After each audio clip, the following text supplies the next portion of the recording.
ina ng La Familia, sinisiguro kung tuwing gagawa kami ng desisyon, inuuna namin lagi ang kumpanya. Most especially, ang safety standards namin. Ako ang La Familia. Hindi ko hahayaan na you ruin this company. Kalupitan yun! Kaya yung pamilya mo, iniiwan ka! Karma ang maniningil sa inyo!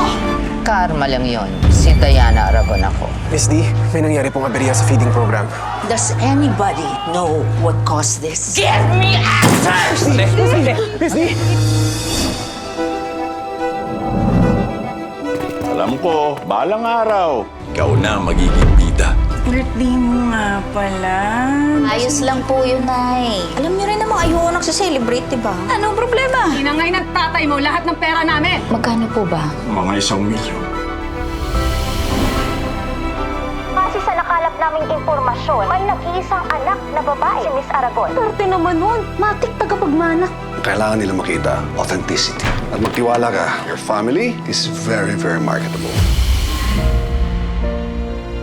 Ang unang araw ng unikaiya sa La Familia. Good morning, Miss D. Miss D? Ang pamilya mo pa rin ang siyang mapagkakatiwalaan mo. Nasaan ang pamilyang ito ngayon as we talk? I choose my daughter. At pinili ko rin pong intindihin siya.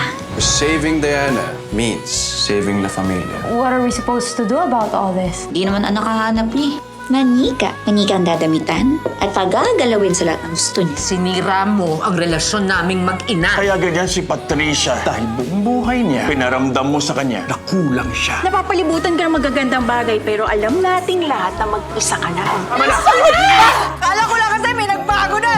Wala pa rin pala! You just have to give her a chance. Hindi siya masamang tao.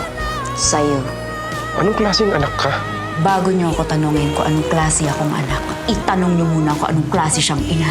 Ganyan ba talaga ang tingin mo sa akin? Ang alam ko lang, kaya niyong gawin at isakripisyo ang lahat para sa La Familia.